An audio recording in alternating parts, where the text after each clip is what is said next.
Aku minta itulah dek. Apa?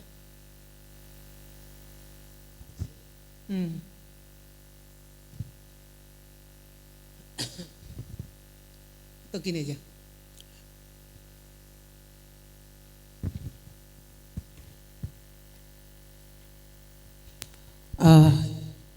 Salam. Sidang jemaat Tuhan yang di rumah besertai kami yang ada di gereja ini. Bersyukur kepada Tuhan. Kalau saat ini kami juga masih diberikan Tuhan kekuatan kesehatan untuk melayani pada saat ini saudara. Bukan karena kekuatan kami tetapi karena kebaikan Tuhan.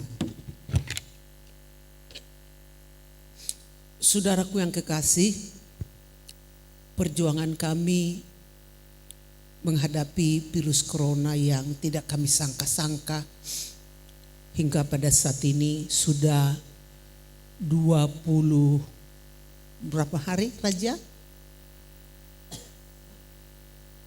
Sudah 23 hari. Kondisi yang tidak nyaman tentunya Bapak Ibu. Suatu kondisi yang benar-benar tidak bisa kita lalui dengan kekuatan kita sendiri. Tetapi saya percaya bahwa di balik semua yang terjadi dalam kehidupan kita, bahwa Allah turut bekerja dalam segala sesuatu untuk mendatangkan kebaikan. Dan di sini kami mengucapkan terima kasih untuk Bapak Ibu semuanya. Satu saat nanti kami akan beri kesaksian tentang apa yang kami alami. Kami rasakan mujizat Tuhan berkat doa. Ada yang doa dan puasa, tim doa juga dan jemaat Ebenezer, bahkan ada rekan-rekan, ada sekolah Alkitab yang khusus doa dan puasa untuk kesembuhan kami. Kami ucapkan terima kasih untuk semuanya. Saya mulai dari Roma 8 ayat 28.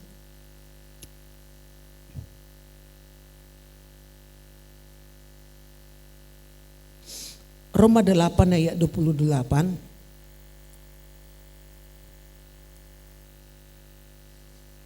sampai 29 dikatakan firman Tuhan seperti ini. Kita tahu sekarang bahwa Allah turut bekerja dalam segala sesuatu untuk mendatangkan kebaikan bagi mereka yang mengasihi Dia, yaitu bagi mereka yang terpanggil sesuai dengan rencana Allah. Sebab semua orang yang dipilihnya dari semula, mereka juga ditentukannya dari semula untuk menjadi serupa dengan gambaran anaknya, supaya ia, anaknya itu menjadi yang sulung di antara banyak saudara. Saudara, kalau kita lihat di dalam ayat 28, kita tahu sekarang. Berarti sebelumnya kita tidak tahu. Tetapi kalau dikatakan kita tahu sekarang bahwa Allah turut bekerja dalam segala sesuatu untuk mendatangkan kebaikan. Ini merupakan berkat warisan yang sangat mahal yang tidak bisa dibeli dengan uang. Yang jauh lebih mahal dari emas dan perak di dunia ini, saudaraku yang kekasih. Ini bagian kita sebagai anak-anak Tuhan. Dan ayat ini saya katakan ayat yang sangat dihafal banyak orang, dimengerti banyak orang. Dan ayat yang menjadi ayat favorit banyak orang. Tetapi saudaraku yang kekasih, apakah kita sudah tahu sekarang? Banyak orang tidak tahu bahwa Allah turut bekerja dalam segala sesuatu untuk mendatangkan kebaikan. Sebelum kita lanjutkan, kita mengerti dulu dasarnya dalam Efesus 1 ayat 11. Dalam Efesus 1 ayat 11, saudara, dikatakan firman Tuhan seperti ini, Efesus 1 ayat 11 sampai 12. Aku katakan di dalam Kristus, karena di dalam Dialah kami mendapat bagian yang dijanjikan. Aku katakan di dalam Kristus, karena di dalam Dialah kami mendapat bagian yang dijanjikan. Janji ini bagi siapa?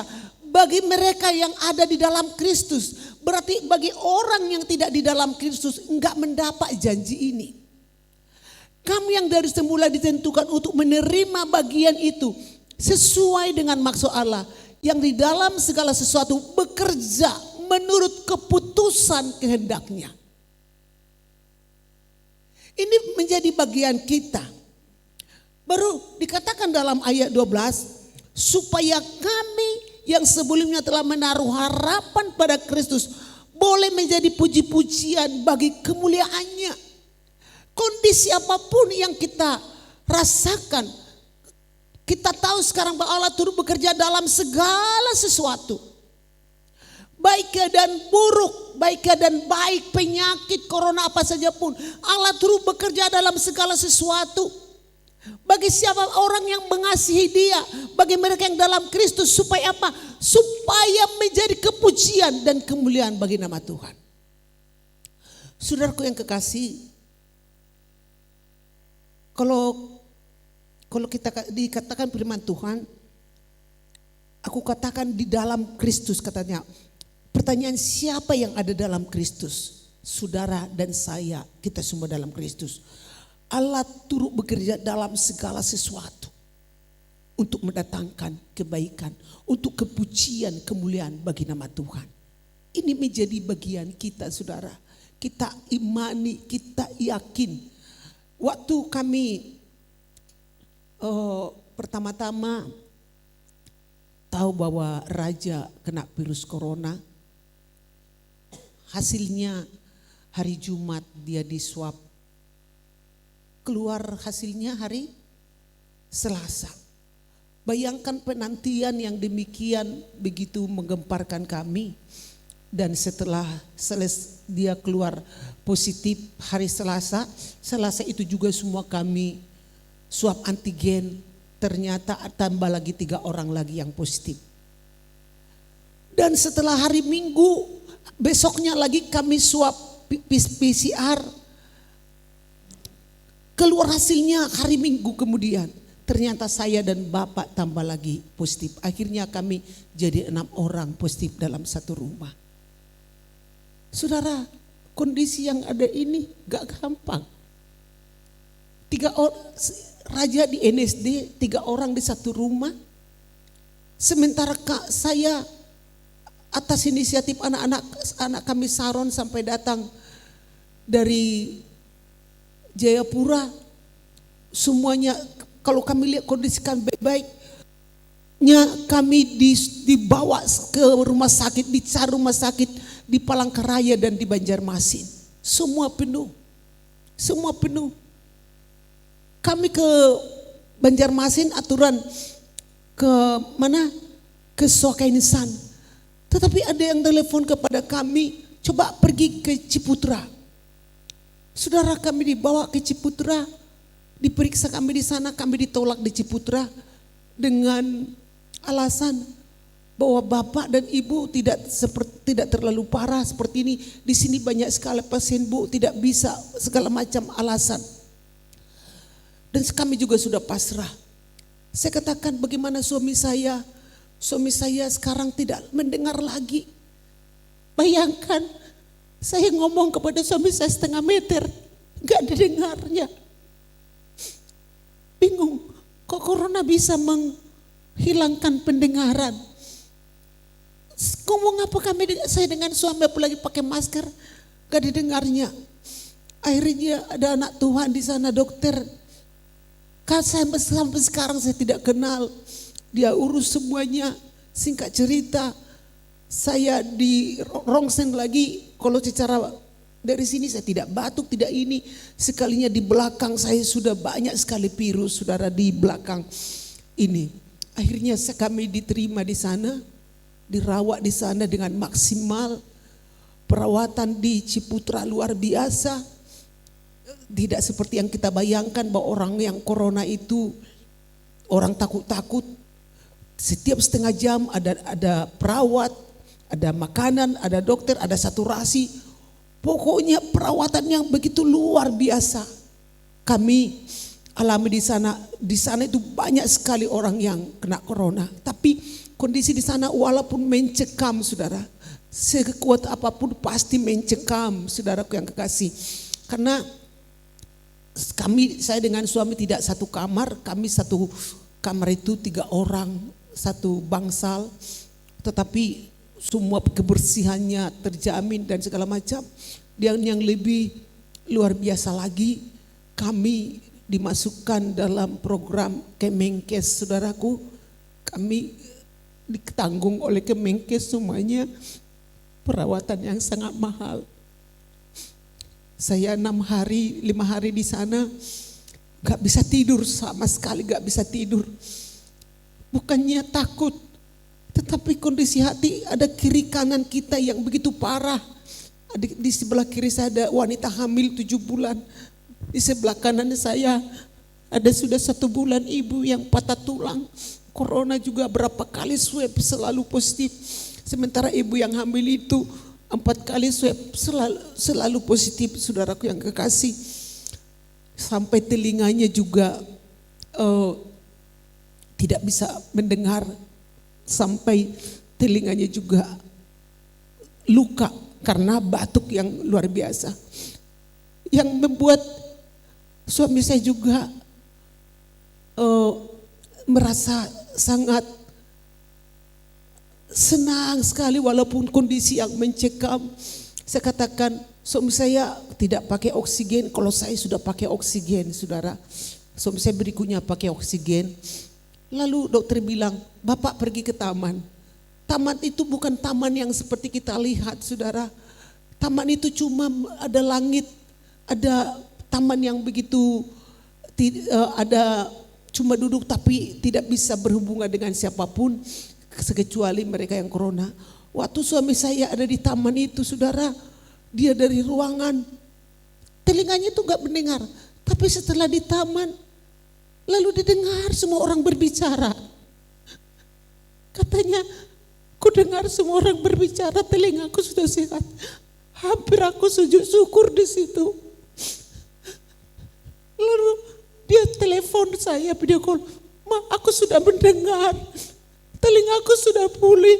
Katanya, kami berdua nangis walaupun hanya lewat video call, saudara.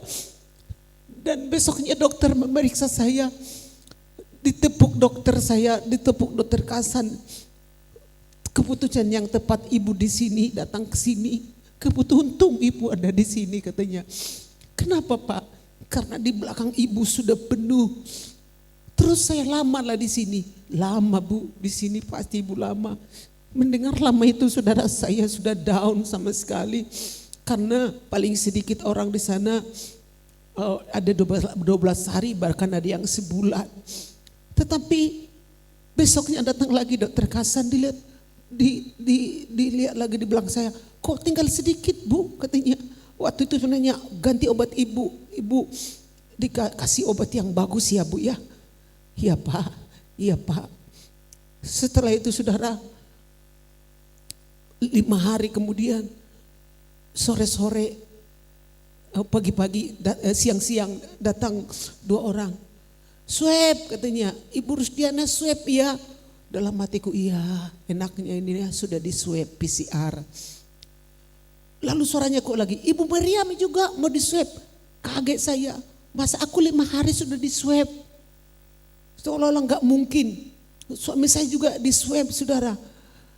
Lalu setelah kami di swab, saya katakan lagi tanya lagi perawat, Mbak, kalau di swab itu, kalau negatif gimana?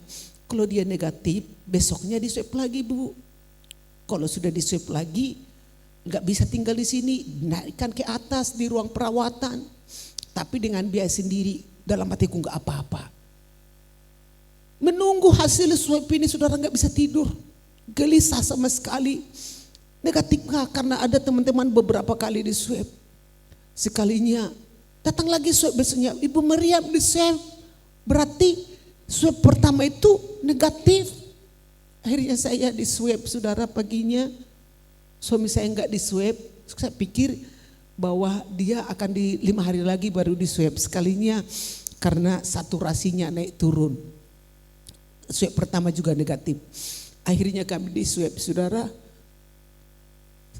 Dan saya tanya, pas persis jam 10 malam keluar hasil swab, saya sudah negatif 2 kali negatif 6 hari di sana.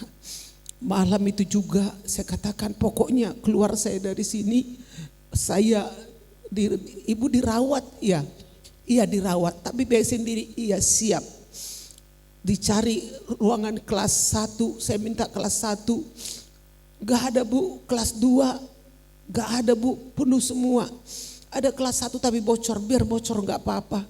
Gak bisa Bu, yang ada hanya PIV, ayo ja ke sana aja.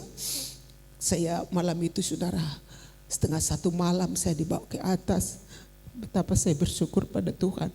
Suami saya masih di bawah, masih dirawat dia. Dia masih dibawa di ruang COVID itu. Saya juga masih belum senang.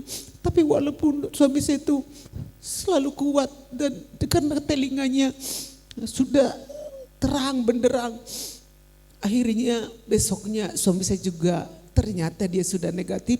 Kami sama-sama di atas saudara.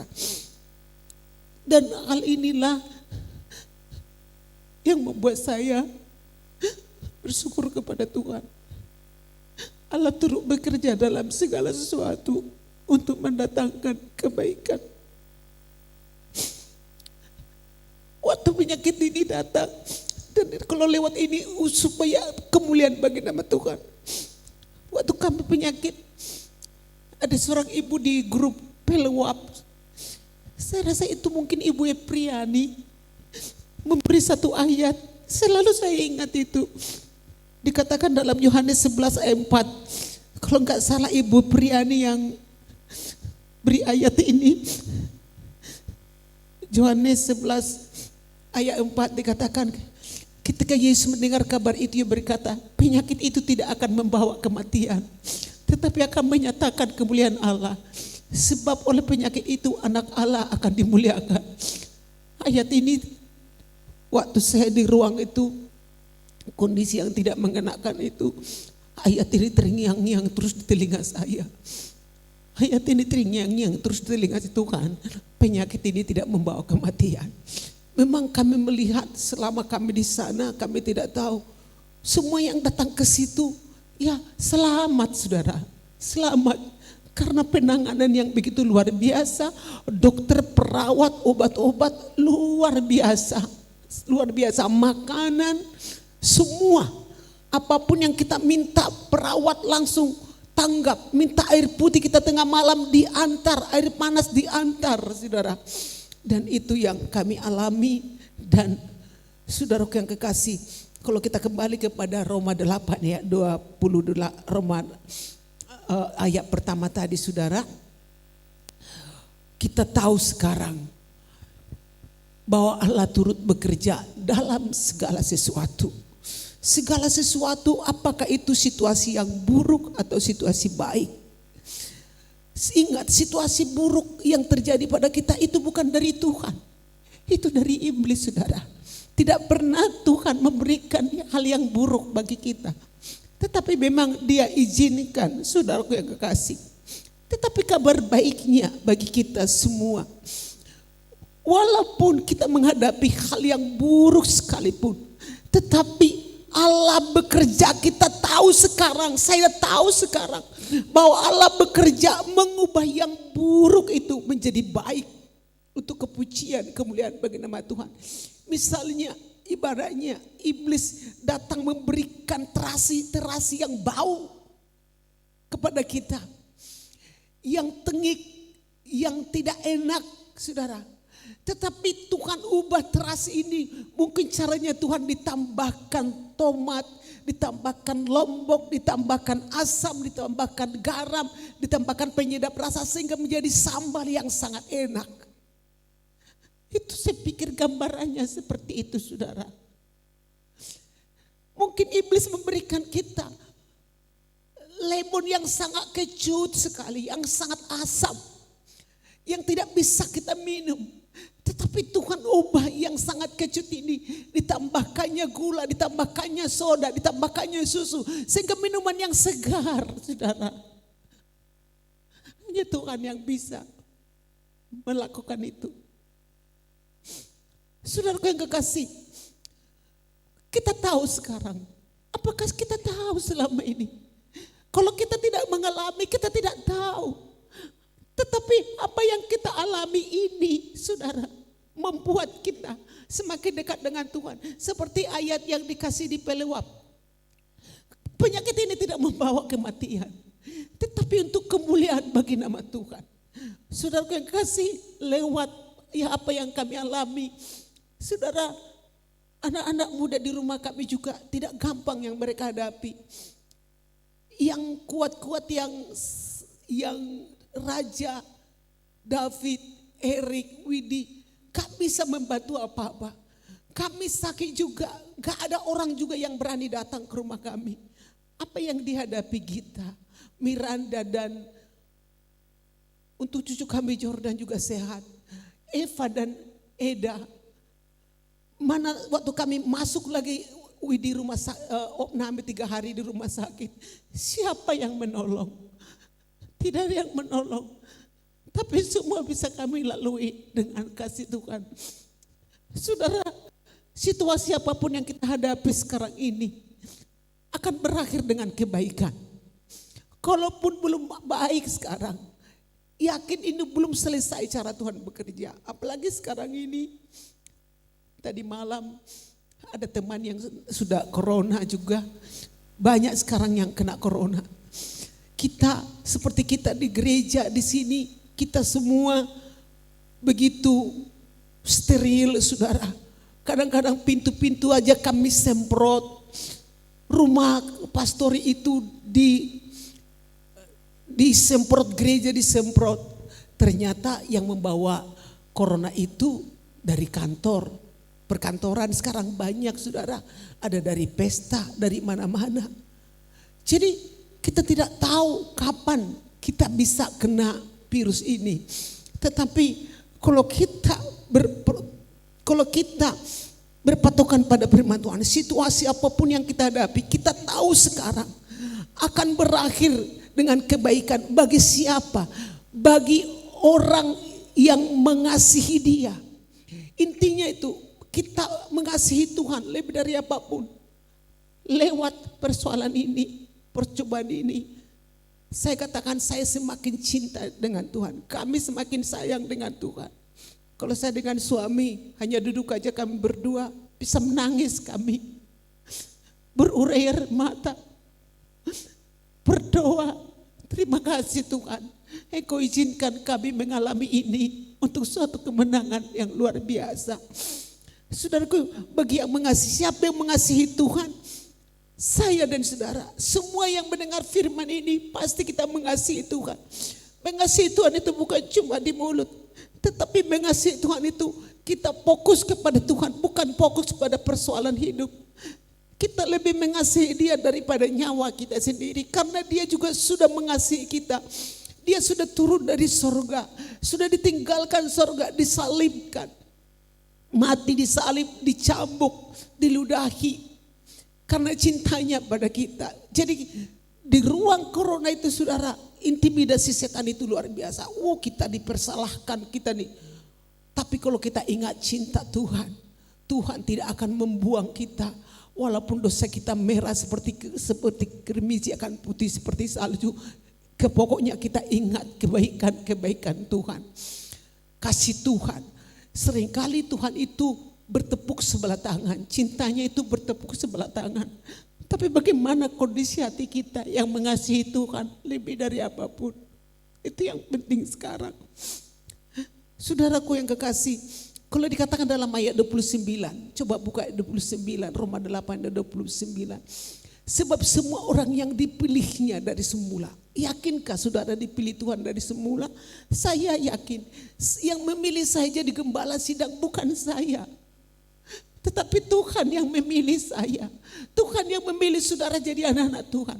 Sebab semua orang yang dipilihnya dari semula, mereka juga ditentukannya dari semula untuk menjadi serupa dengan gambaran anaknya. Kalau kita serupa dengan gambaran anak Tuhan, mana pernah kita lihat Tuhan Yesus enak-enak hidupnya terus menerus.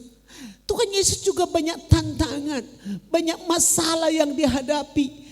Dia dihujat, dia dipersalahkan, dia mau dibunuh. Tetapi kalau kita semakin serupa dengan gambaran anaknya, yang kita tahu dia penuh dengan damai sejahtera karena dia damai sejahtera, sampai Yesus itu bisa tidur di tengah badai kehidupan. Supaya ia anaknya itu menjadi yang sulung di antara banyak saudara. Saudaraku yang kekasih, itu yang membuat kita bisa tenang. Sebagaimana kita tahu sekarang bahwa Allah turut bekerja dalam segala sesuatu untuk mendatangkan kebaikan dalam segala sesuatu. Sama halnya dengan Yusuf, saudara. Yusuf kita tahu umur 17 tahun dia mimpi. Tetapi saudara-saudaranya iri, dia dibenci sampai dia ditangkap, dimasukkan di sumur, dirobek-robek bajunya karena saudara-saudaranya iri dengan dia. Tetapi saudara, apa yang terjadi pada Yusuf? Dia dibawa ke Mesir, dijual di Mesir, dipasarkan dia di pasar budak, saudara. Bajunya itu baju yang sudah tidak layak, sampai dia diambil Potifar menjadi pembantunya. Dia di rumah Potifar diberkati luar biasa. Apa yang terjadi, saudaraku yang kekasih? Dia dipitnah istri Potifar, diajak dia mau berbuat mesum. Tetapi Yusuf tidak mau, saudara, tidak mau. Sampai dia dipenjarakan. Yusuf masuk di penjara bukan karena kesalahan dia, tapi karena pitnahan daripada istri Potifar. Tetapi coba lihat bagaimana kalau dikatakan dalam Kejadian 45 ayat 7 sampai 8. Keadaan buruk yang dialami Yusuf dalam Kejadian 45 ayat 7 sampai 8. Coba buka. Maka Allah telah menyuruh aku mendahului kamu untuk menjamin kelanjutan keturunanmu di bumi ini dan untuk memelihara hidupmu sehingga sebagian besar daripadamu tertolong. Ini dikatakan pada saudara-saudaranya yang memfitnah dia. Berarti waktu dipitnah, waktu dijahati saudaranya, waktu dikata-katain, waktu dijual, sama sekali Yusuf tidak ada dendam, tidak ada sakit hati. Malah dikatakan maka Allah menyuruh aku mendahului kamu. Kalau Tuhan menyuruh Yusuf mendahuluinya, masa dengan cara apa dia ke Mesir, saudara? Bukan dengan unta yang enak. Dia dibawa ke Mesir dengan perjalanan yang menyakitkan, sebagai budak, sebagai orang-orang yang tidak berharga. Itu kondisi buruk. Kondisi-kondisi buruk yang dialami Yusuf. Coba ayat 8. Ayat 8. Jadi bukanlah kamu yang menyuruh aku ke sini, tetapi Allah dialah yang telah menempatkan aku sebagai bapa bagi Firaun dan tuan atas seluruh istananya dan sebagai kuasa atas seluruh tanah Mesir. Ke Mesir dia bukan dalam kondisi nyaman, bukan sekolah Yusuf ke Mesir, bukan melanjutkan pendidikan Yusuf ke Mesir, tetapi kondisi buruk lah yang dialami dalam perjalanan ke Mesir. Sampai dikatakan Kejadian 50 ayat 20. Kejadian 50 ayat 20. Ini yang sangat dikatakannya begini. Memang kamu telah mereka-rekakan yang jahat, yang buruk terhadap aku. Siapa yang mereka-rekakan yang jahat? Saudara-saudaranya. Siapa yang mereka-rekakan yang buruk? Satu darah dengan dia. Kadangkala kita sebagai manusia kan, kita mendengar ngomongan orang macam-macam, kita dikata-katain. Apalagi sebagai gembala sidang, kita mendengar kadang-kadang walaupun gembala sidang, kadang-kadang hati ini juga, kenapa mesti demikian Tuhan? Kadang-kadang kita tidak mampu, saudara, mendengar segala hal-hal yang tidak enak, saudara. Tetapi puji Tuhan di Jemaat GPD Ebenezer semua mengasihi kami, terima kasih. Tetapi sama seperti firman Tuhan yang dibawakan Pendeta Yusuf hari Minggu kemarin. Waktu Pendeta Yusuf membawa firman Tuhan, saya ikut juga di ruang COVID itu, saudara, ikut ibadah. Memang kamu mereka-rekakan yang jahat terhadap aku. Coba, walaupun orang mereka-rekakan yang jahat pada kita, coba, tetapi Allah telah mereka-rekakannya untuk kebaikan. Coba, kita tahu sekarang bahwa Allah turut bekerja dalam segala sesuatu mendatangkan kebaikan. Memang kamu telah mereka-rekakan yang jahat terhadap aku, tetapi Allah telah mereka-rekakannya untuk kebaikan dengan maksud melakukan seperti yang terjadi sekarang ini, yakni memelihara hidup suatu bangsa yang besar. Ayat 21. Ayat 21. Jadi janganlah takut. Aku akan menanggung makananmu, makanan anak-anakmu. Juga demikian ia menghiburkan mereka dan menenangkan hati mereka dengan perkataannya, itulah orang yang mengerti rencana Allah. Fitnahan pun, reka-reka yang jahat pun, kalau dia ada di dalam Tuhan, bagi siapa kalau dia mengasihi Tuhan, Tuhan akan bisa mengubah ini. Kamu reka-rekamu memang jahat, tapi Tuhan telah mengerjakannya untuk kebaikan. Bukan cuma untuk memelihara jiwa hidupku dan keluargaku, memelihara keluarga ayahnya saudara, memelihara saudara-saudaranya, bahkan memelihara bangsa Mesir sampai di luar bangsa Mesir dipelihara. Apakah perjalanan Yusuf tidak buruk-buruk sama sekali? Tetapi Allah turut bekerja dalam segala sesuatu untuk mendatangkan kebaikan. Jadi apa yang kita harus lakukan dalam kondisi seperti ini? Mengucap syukurlah. Dalam 1 Tesalonika 5 ayat 18 dikatakan firman Tuhan, mengucap syukurlah. Bersukacitalah senantiasa. Terus ayat, tetaplah berdoa. Coba, bersukacitalah senantiasa, tetap berdoa. Mengucap syukurlah dalam segala hal. Jadi walaupun kondisi buruk yang kita hadapi, mampu kita bersyukur. Kita katakan, lewat ini Tuhan akan menjadi kemuliaan Tuhan. Itu yang kalimat yang ku dengar dari jemaat Ebenezer, dari teman-teman hamba-hamba Tuhan. Bu Mer, ini akan menjadi kemuliaan bagi nama Tuhan. Sebab itulah yang kehendaki Allah di dalam Kristus Yesus bagi kamu. Mengucap syukur karena kita tahu sekarang bahwa ia tetap bekerja untuk mengubah situasi buruk menjadi kebaikan. Endingnya pasti baik. Jadi karena Tuhan mengasihi kita, bukan membuat sesuatu itu menjadi gampang, bukan membuat sesuatu menjadi enak-enak, tetapi dia melatih kita seperti burung Raja Wali, dilatih dengan keras. Di ayat yang terakhir, Roma 5 ayat 1 sampai 5, dikatakan firman Tuhan, ini yang kita alami. Sebab itu kita yang dibenarkan karena iman. Kita semua dibenarkan karena iman. Jadi jangan mau diintimidasi iblis ya Bapak Ibu, jangan mau. Kita semua dibenarkan karena iman. Kita hidup dalam damai sejahtera dengan Allah oleh karena Tuhan kita Yesus Kristus. Ayat 2. Ayat 2. Oleh dialah kita juga beroleh jalan masuk oleh iman kepada kasih karunia.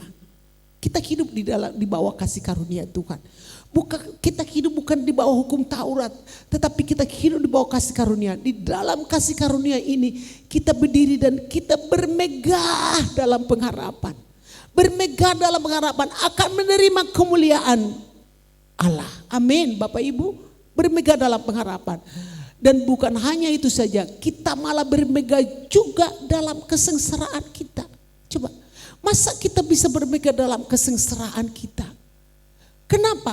Karena kita tahu bahwa kesengsaraan itu menimbulkan ketekunan. Hanya bagaimana orang bisa diuji ketekunannya, tidak ada lain. Hanya kalau dalam kondisi nyaman, karir bagus, anak-anak baik, tekun biasa. Tapi dalam kondisi sengsara, kita tekun, itu yang luar biasa. Bahwa kesengsaraan itu menimbulkan ketekunan. Ayat 4, coba ayat 4. Dan ketekunan itu menimbulkan tahan uji. Dan tahan uji itu menimbulkan pengharapan. Jadi orang yang tekun dia tahan uji. Hanya orang yang tekun tahan uji. Kenapa kita bisa tekun? Karena kita mengasihi Tuhan. Karena kita tahu isi hati Tuhan. Karena kita tahu bahwa Allah turut bekerja dalam segala sesuatu mendatangkan kebaikan. Dan tahan uji menimbulkan pengharapan. Pengharapan itu banyak orang sekarang ini sudah hilang pengharapannya. Apalagi kondisi COVID ini. Dan pengharapan tidak mengecewakan. Karena kasih Allah telah dicurahkan di dalam hati kita oleh Roh Kudus yang telah dikaruniakan kepada kita. Jadi kesengsaraan, penyakit, masalah, pergumulan. Kenapa dalam masalah kita bermegah? Karena kesengsaraan itu menimbulkan ketekunan. Ketekunan itu menimbulkan tahan uji. Saudaraku yang kekasih, inilah firman Tuhan yang bisa kami sampaikan singer untuk tampil ke depan. Kita akan nyanyi dan terus kami doakan saudara. Dan doakan terus semakin banyak yang kena corona ini supaya tetap berpikir bahwa Allah turut bekerja dalam segala sesuatu untuk mendatangkan kebaikan.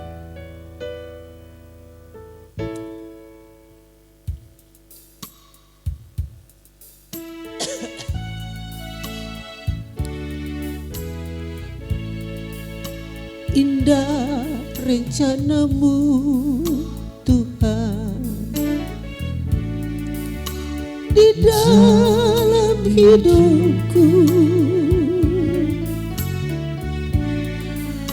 walau ku tak tahu dan ku tak mengerti semua jalanmu.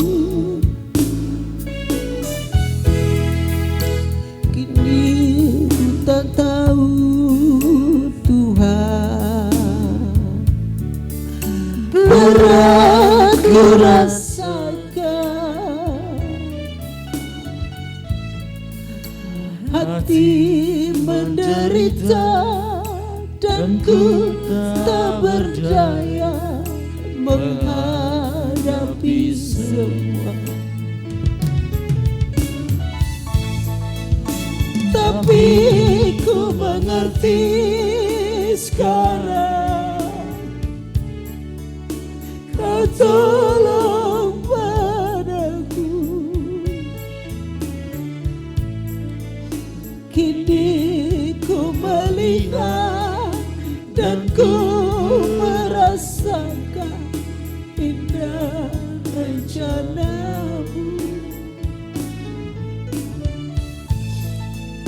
Tapi ku mengerti sekarang,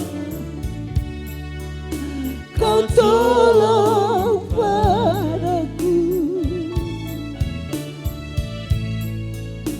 Kini ku melihat dan ku merasakan indah rencanamu. Saudara yang kekasih, kita tahu sekarang bahwa Allah turut bekerja dalam segala sesuatu. Dalam segala sesuatu yang buruk, yang baik, Tuhan ahlinya mengubah itu untuk mendatangkan kebaikan dalam kehidupan kita. Indah rencanamu Tuhan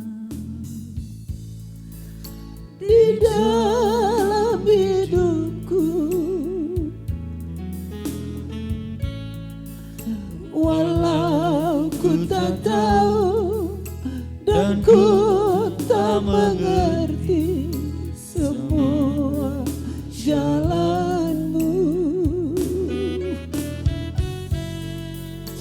Kini ku mengerti sekarang, berat ku rasakan, hati menderita dan ku tak berdaya menghadapi semua. Tapi ku mengerti sekarang, Kau tolong padaku. Kini ku melihat dan ku merasakan indah rencanamu. Tapi ku mengerti sekarang, Kau tolong padaku. Kini ku melihat dan ku merasakan indah rencanamu.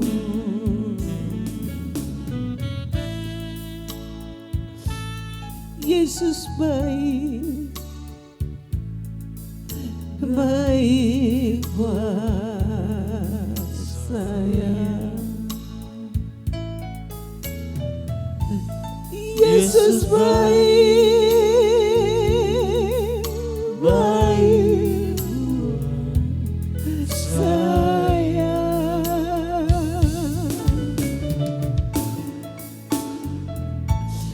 ku tak dapat balas kasih-Mu, ya Yesus, Yesus baik. Haleluya, katakan Yesus baik. Yesus baik, Yesus baik buat saya. Yesus baik, baik buat saya. Ku tak dapat balas kasih-Mu, ya Yesus, Yesus baik, baik Tuhan. Mari jemaat Tuhan, mari kita berdiri semua. Yesus baik, Yesus baik, baik buat saya. Yesus baik, baik buat saya. Ku tak dapat balas kasih,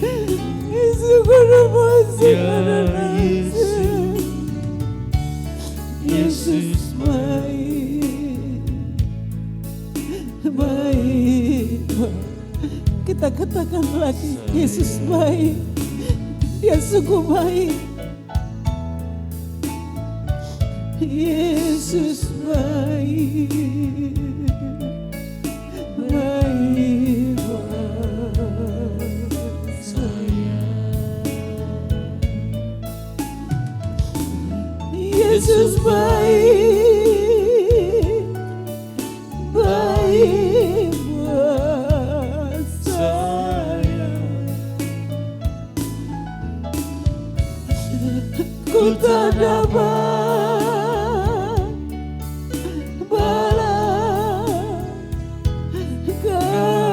kasih-Mu, ya Yesus, Yesus baik, baik buat sekarang. Engkau yang mendengar secara langsung ini, engkau sakit, nyanyikan pujian ini. Ketika engkau katakan Yesus baik, ada kesembuhan. Engkau yang sakit corona, Allah turut bekerja dalam segala sesuatu mendatangkan kebaikan.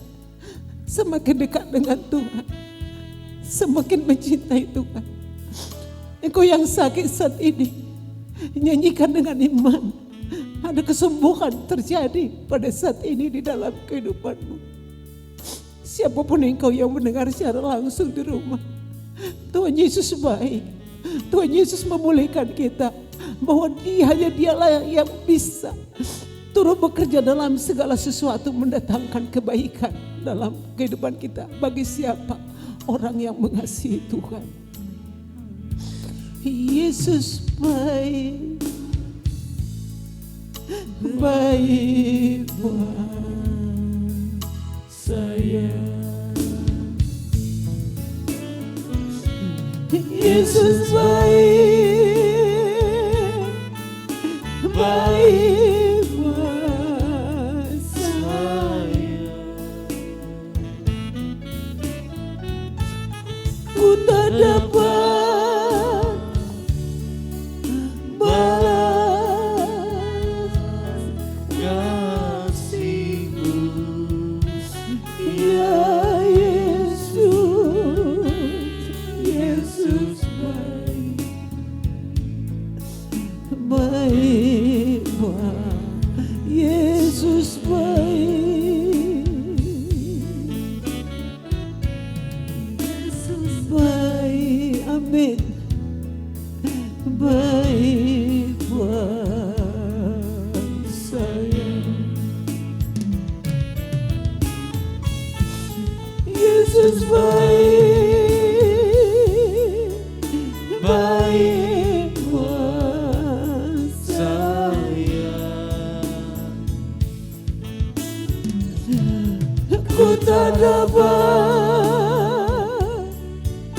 balas kasih-Mu, ya Yesus, Yesus baik, baik buat saya. Terima kasih Tuhan atas apa yang kami alami. Kami tahu sekarang bahwa Allah turut bekerja dalam segala sesuatu untuk mendatangkan kebaikan. Kami sudah sehat semuanya Tuhan. Kami sudah negatif semuanya ya Tuhan. Kami sudah pulih semuanya ya Tuhan. Tuhan, semakin sehat tubuh yang dikuduskan oleh Tuhan, yang diberkati oleh Tuhan, itulah kehidupan kami. Walaupun ada jemaat-Mu, rekan-rekan kami, bahkan mereka yang di rumah sakit, yang masih berjuang melawan virus corona, berikan kekuatan, ketenangan hati, terus bersyukur dan bersukacita. Imun yang kuat dimulai dengan iman yang kuat, hati yang bersyukur kepada Tuhan. Terima kasih Bapa, kondisi yang kami alami, kami bisa bermegah dalam kesengsaraan. Karena kesengsaraan itu menimbulkan ketekunan untuk kami terus berpengharapan, sehingga kami bisa tahan uji untuk semakin naik kelas ya Tuhan. Berkati kami semua berserta jemaat GPD Ebenezer, dimanapun mereka berada saat ini. Tuhan tolong, kapan lagi kami memulaikan ibadah komunal, ajari kami supaya kami tidak takut. Biarlah kami memilih lebih takut akan Tuhan daripada takut akan corona, takut akan Tuhan. Dan biarlah terus kami berhikmat Tuhan, mematuhi protokol kesehatan. Walaupun ada yang sudah divaksin, tetap kami mematuhi protokol kesehatan, menjadi masyarakat yang taat akan pemerintah. Berkati juga pemerintah kami, masyarakat Kapuas, bahkan Indonesia dipulihkan Tuhan. Terima kasih untuk firman-Mu yang telah kami dengarkan. Bahwa kami percaya Engkau tidak pernah meninggalkan kami sedetik pun juga. Yang melayani saat ini juga Tuhan berkati kami, keluarga Pastori dan Saudara Effendi Pasaribu yang selalu setia. Tuhan tolong, Tuhan berikan kekuatan baru. Begitu juga semuanya kami dalam kehidupan kami taruhkan hidup kami hanya di dalam tangan Tuhan. Penyakit boleh datang, masalah boleh datang, tetapi Allah turut bekerja dalam segala sesuatu mendatangkan kebaikan dalam hidup kami. Terima kasih Roh Kudus, ibadah kami akan berakhir, tetapi kasih Tuhan tidak akan pernah berakhir dalam hidup kami. Sebab itu kami akan pulang membawa berkat daripada Tuhan. Saudaraku yang kekasih, angkatlah tanganmu, terimalah berkat Tuhan. Saudaraku yang kekasih, terimalah berkat Tuhan. Damai sejahtera daripada Allah Bapa, kasih sayang daripada Tuhan Yesus Kristus, persekutuan, pertolongan, kekuatan, penghiburan, kerja Roh Kudus turun atasmu, bekerja dalam kehidupanmu mulai hari ini hingga Maranatha kembali, dalam nama Bapa, Anak dan Roh Kudus, yaitu Tuhan Yesus Kristus. Haleluya, sama-sama kita katakan amin. Glory, glory, haleluya. Glory, glory, haleluya. Glory, glory, haleluya. Haleluya, puji-Mu. Selamat pagi menjelang siang. Sampai ketemu kita hari Jumat lagi dalam doa penyembahan. Terpujilah Tuhan. Haleluya. Amin.